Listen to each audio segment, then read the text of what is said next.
And as I told you during the first hour, that we were attacking and answering the ridiculous comments made by, the person we call Barrister Lase, who is basically an out-of-office politician turned ambulance chaser, but he's actually a puppet of the drug industry, a puppet of the system trying to maintain the status quo in medical care and particularly cancer care. And so first, the court denied that these witnesses existed, even though the deposition was done in January of this year. And the guest we have that is going to talk about her deposition, she did the deposition January 19, so that's a long time ago, this year, quite a bit. And way before the judge issued his statement denying part of the request for a summary judgment. And in his statement, he said the reason why it was denied because we couldn't provide any evidence that the treatment works. And of course, there were no witnesses. And even though we claim we had them, there were none. And so she was getting ready to be another one telling you that she did testify and her deposition exists. And then this week, Barrister came up with that supposed motion, which is really not a motion to the court because the case is not going to go to trial. Can't go to trial without us. So, but he did that to help the fact that the attorney we had and we fired is in trouble because he's the one that was supposed to protect, defend me, and submit the deposition. So he's trying to cover up and say, well, the deposition were insignificant anyway, so that doesn't matter that he didn't submit it. That's not up to him to decide. But anyway, so we have another one of the people that did the deposition. She's here, and she is going to talk to you about her case, her deposition, and what she said, and what the attorney for the plaintiff said, the one we call Barrister Lase. So let's hear it. Hey, are you there?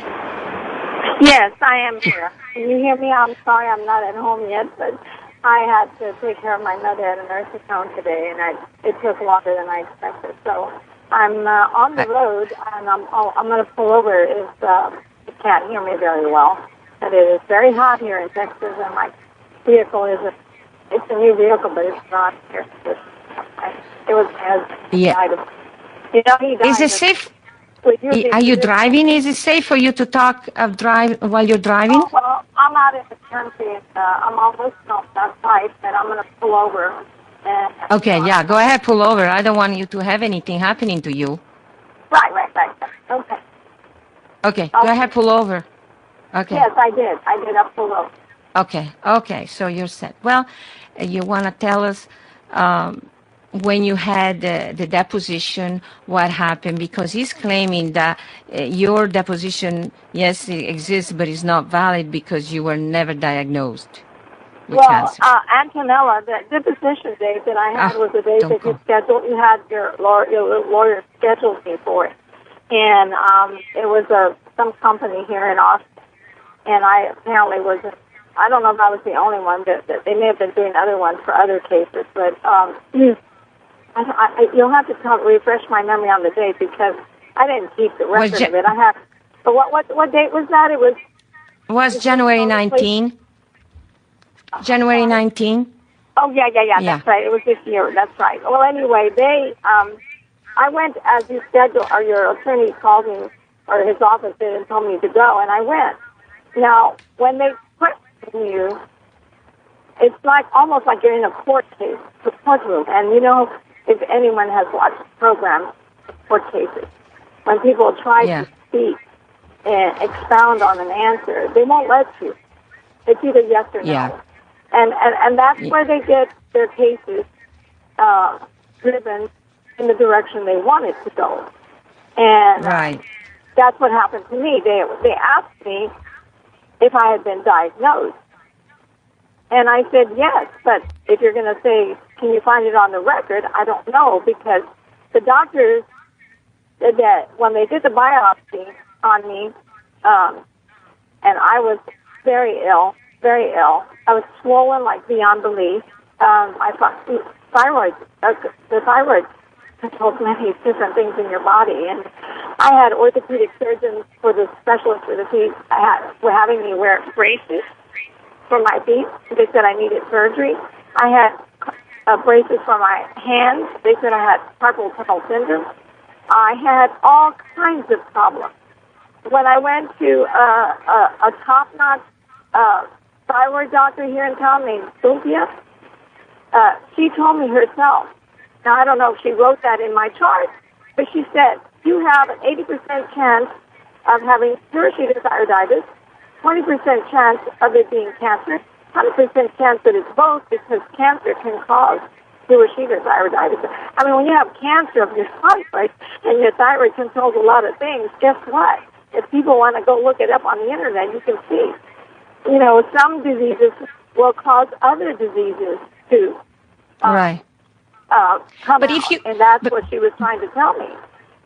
But if you had a biopsy, if you had a biopsy, that basic aspiration biopsy, Dr. Dehan here in town ordered it.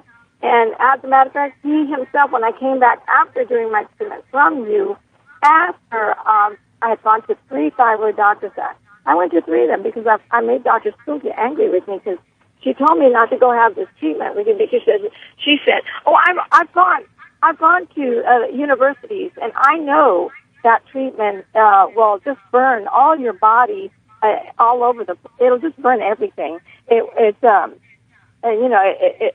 just be very painful. And I said, well, I'm not, she said, they use sodium something or another. And she was telling me about the procedure that you were going to give me. And all I did was tell her that it was, what do you call it, hypothermia treatment. I think that's what they call it. You know, a common term for it.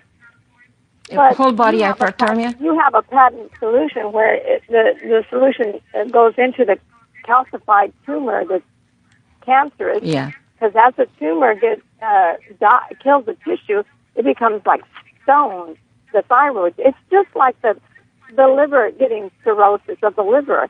When you get cirrhosis of the liver, what does that mean? If you go look it up, it becomes calcified. It dies. It doesn't regenerate. It will not regenerate anymore. It just dies. Okay, we got a break coming up. We're going to continue after the break, okay? Okay. Okay, we're back from the break, and what we were saying before the break was that basically you were diagnosed. Yes, I was told by Dr. Cynthia. Of course, you know, she wanted to do more tests, and that's what they always do. And I didn't go back. I chose not to go back. Okay, so I didn't let her finish with me. She told me not to go to your treatment, and she told me about she had gone to universities, and she knew what that treatment was, and that it would be very painful, and that it would just kill off a lot of tissue, and along with whatever else it was trying to kill off, and it's in research. Well, because she was thinking about whole body hyperthermia, which, by the way, doesn't burn. I went later and looked on the internet, and I checked around, and I even called a few places, and they said yes, but they use a caustic sodium something or another. Oh, my God, it's an acid of some sort. But anyway, that would burn and kill everything in its process. So then I went to 2 other thyroid doctors after I've gone to your treatment.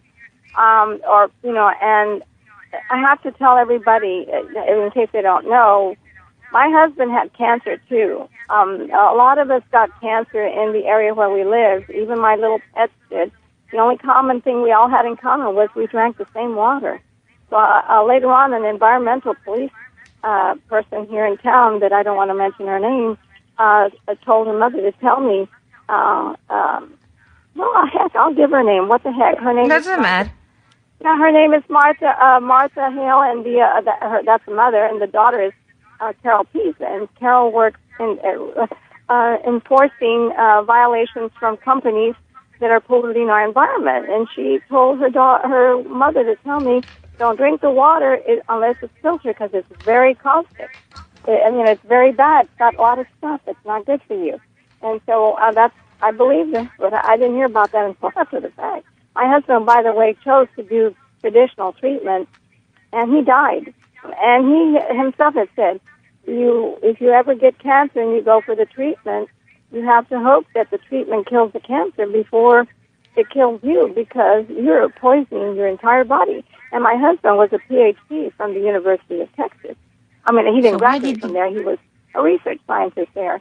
And he did not choose to do non-traditional treatment. He chose traditional. And at the end, he told me, I think I made a mistake. Well, why wouldn't you say that if you're dying, right? Well, anyway, so people have to know that they want to attack you because your treatment didn't treat somebody right, or it didn't. I mean, who knows what all the facts are that they personally bring to the I know table. what the facts are.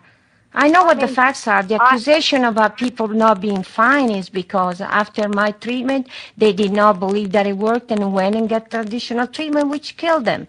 That's what happened. Every single one of them. That's what happened. Have to know, my thyroid, let me tell you, I had hypothyroid. It was like real in the negative, very low, not functioning. Then after your treatment, it became a little bit hyperthyroid for a little bit, was extremely hyperactive.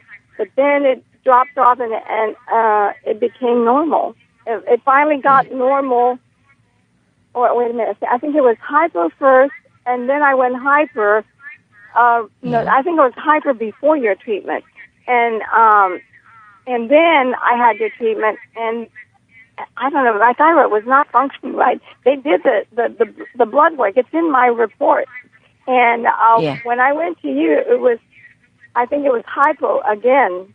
I think it was hypo, but if it wasn't hyper, they thought I was hyper because I was losing weight, and you know how you hear people say, "Oh, I have a thyroid problem, and that's why I'm overweight." Well, that's because their thyroid's hyper. It's not functioning right. It's at the low end, and so they put on weight. If you're hyperthyroid, you can eat like a bird, which really people don't understand. Birds really eat a lot, many times more their weight, and they don't gain weight. And that's my point is, when I had your treatment, I had a very hypothyroid functioning TSH level, and it's on the record. And that's not going to go away. I don't care what anybody says. It was hypo. And then it took about a year and a half to almost 2 years to get just to the borderline of a normal, at the low end, normal TSH level. Then another year went by. I just checked it again in the last 30 or 40 days, or maybe 60 days, and it is dead center. Dead center. Oh, yeah, no, it's been less than that because I went to the VA clinic and they checked it, and it's dead center normal. So that's how many years. What? I went for your treatment, and it was tax time, 2007. And where are we? 2011. So, folks, that's how long it took my TSH to get normal, dead center normal. It took that many years. And I didn't do any medication like they all wanted to throw me on. When I went back to Dr. Dehan's office, he said to me, when he was ordering another function, this was kind of like the second before the last time I had last seen him, and he's a very good doctor. And you know what? He's a Christian. I know, but you know what? He's a medical doctor, and they are not allowed to practice or encourage alternative medicine. If he wants to practice, and he paid a lot of money for his license, he can't do whatever his conscience tells him what's right. He has to either keep his mouth shut or say or profess whatever his trade allows him to say, or he'll lose his license. So I understand that.